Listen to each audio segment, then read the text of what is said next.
धारा 370 और 35 ए ये हमारे देश को एक प्रकार से हमारे देश के साथ कश्मीर को एक रूप होने से रोकने वाले व्यवधान थे।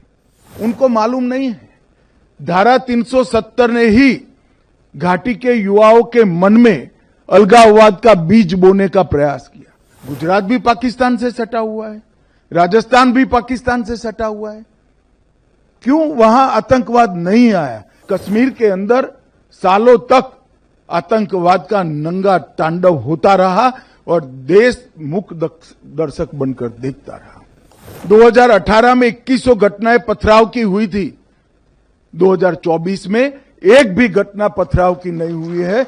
2024 समाप्त हो चुका है और मुझे विश्वास है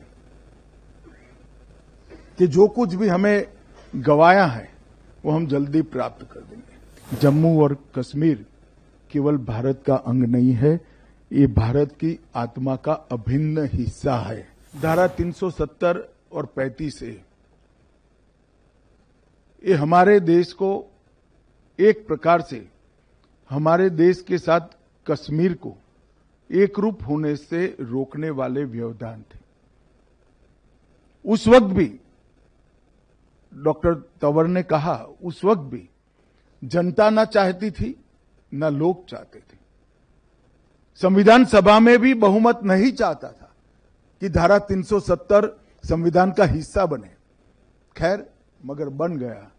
मगर कुछ दृष्टिवान लोग भी थे जिन्होंने जब हिस्सा बना तब टेम्पररी प्रोविजन लिखना जरूरी समझा। और मित्रों, जो चीज कृत्रिम होती है, प्राकृतिक नहीं होती है, नेचुरल नहीं होती है, वो उसका आयुष्य लंबा नहीं होता है।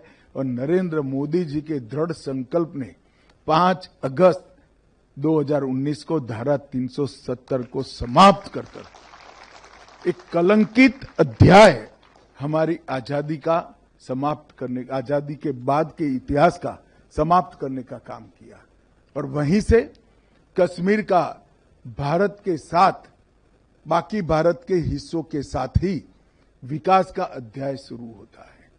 कई बार मुझे कई लोग प्रश्न पूछते हैं कि धारा 370 और आतंकवाद का क्या रिश्ता है। उनको मालूम नहीं है धारा 370 ने ही घाटी के युवाओं के मन में अलगाववाद का बीज बोने का प्रयास किया। मुस्लिम आबादी देश के कई हिस्सों में है। किसी भी स्थान पर क्यों आतंकवाद नहीं आया? फिर एक दलील देते हैं पाकिस्तान से सटा हुआ है। गुजरात भी पाकिस्तान से सटा हुआ है, राजस्थान भी पाकिस्तान से सटा हुआ है। क्यों वहां आतंकवाद नहीं आया? धारा 370 ने भारत और कश्मीर का जुड़ाव टेम्पररी है ऐसा एक भ्रांति फैलाने का काम किया, जिसने अलगाववाद के बीज बोए जो आने वाले दिनों में आतंकवाद में परिवर्तित हुए। और ये दुर्भाग्यपूर्ण बात है कि 40,000 से ज्यादा लोग आतंकवाद के बलि चढ़ गए। कश्मीर का विकास दशकों तक पीछे चला गया और कश्मीर के अंदर सालों तक आतंकवाद का नंगा तांडव होता रहा और देश मूक दर्शक बनकर देखता रहा। मित्रों, धारा 370 समाप्त होने के बाद आतंकवादी घटनाओं में 70% से ज्यादा कमी हुई है। वो ये सिद्ध करता है कि धारा 370 आतंकवाद की पोषक। 2018 में 2100 घटनाएं पथराव की हुई थी। 2024 में एक भी घटना पथराव की नहीं हुई है। 2024 समाप्त हो चुका है। 25,000 से ज्यादा पंच, सरपंच, तहसील पंचायत के सदस्य, जिला पंचायत के सदस्य चुनाव जीत कर आए हैं। अपना अपना गांव, अपनी अपनी तहसील, अपना अपना जिला चला रहे हैं।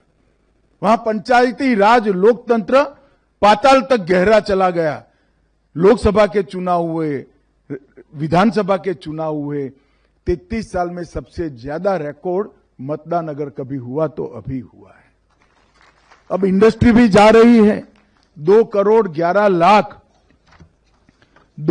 11 लाख टूरिस्ट जा रहे हैं। एक साल में 2024 में 324 सीरियल या फिल्मों का फिल्मांकन कश्मीर में हुआ है। जो एक जमाने में 60 के दशक में हुआ करता था, वो आज शुरू हो चुका है। 33 साल के बाद घाटी में थिएटर में नाइट शो चला है। 34 साल के बाद ताजिया का जुलूस हुआ है और लाल चौक पर जन्माष्टमी, कृष्ण जन्माष्टमी की यात्रा भी देखने को मिलती है। ये सारा 19 से 24 की यात्रा जो पोस्ट आर्टिकल 375 साल है, उसमें देखने को मिला है। और दुनिया का सबसे बड़ा रेलवे आर्च ब्रिज कहीं पर है तो आज कश्मीर में है। सबसे लंबा दुनिया का टनल, एशिया का सबसे बड़ा लंबा टनल कहीं पर है तो कश्मीर में है। भारत के पहला केबल स्टे रेल ब्रिज कहीं पर बना है तो कश्मीर में बना है। IIT, IIM, 2 एम्स, 9 सरकारी मेडिकल कॉलेज, 5 नर्सिंग कॉलेज, 2 राज्य के कैंसर संस्थान, 8 महाविद्यालय बन चुके हैं और 24 बन रहे हैं।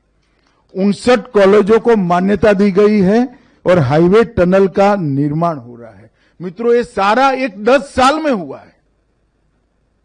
कांग्रेस के मित्रों को हम पर आरोप लगाने का बहुत खुली छूट है। आप कुछ भी कह सकते हो, राजनीति में आरोप लगा सकते हो, मगर मैं एक छोटा सा सवाल पूछना चाहता हूं, इसके 10% भी आपके 70 साल में क्यों नहीं हुआ? इसका हिसाब आपको देश और कश्मीर की जनता को देना चाहिए। जितने इसके 10% भी नहीं हुआ।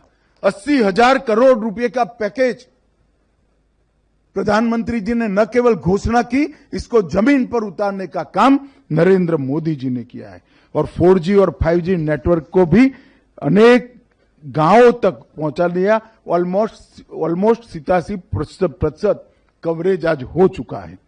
मित्रों, और मैं आज कहना चाहता हूं कि हमने न केवल आतंकवाद पर कंट्रोल पाया है, इसको रोकने में सफलता प्राप्त की है, हमने आतंकवाद की इकोसिस्टम को भी घाटी में से पूर्णतया समाप्त करने का काम नरेंद्र मोदी सरकार ने।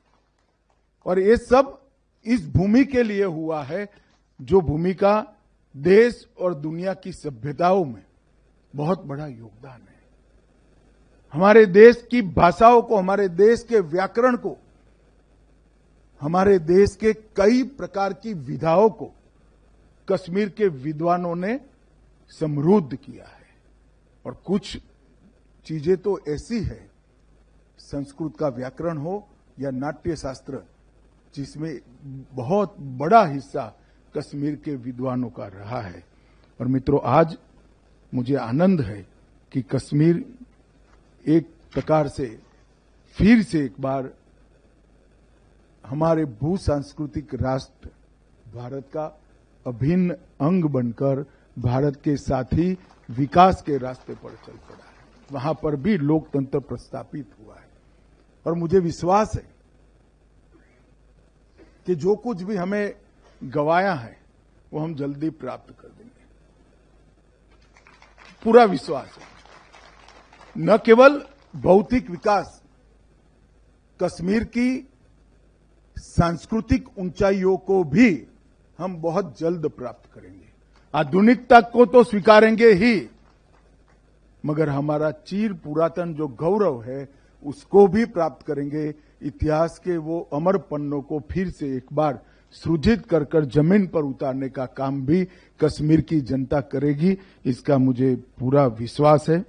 आज मैं इतना ही कहना चाहता हूं कि श्यामा प्रसाद मुखर्जी ने, जिन्होंने सबसे पहले एक देश में 2 विधान 2 प्रधान 2 निशान नहीं होंगे कर कर अपना बलिदान दिया था, श्यामा प्रसाद मुखर्जी का एक वाक्य है, जम्मू और कश्मीर केवल भारत का अंग नहीं है, ये भारत की आत्मा का अभिन्न हिस्सा है। और इस पुस्तक ने ये सिद्ध कर दिया है कि हमारी संस्कृति का अभिन्न हिस्सा जम्मू कश्मीर और लद्दाख है। इसको कोई अब नकार नहीं सकता।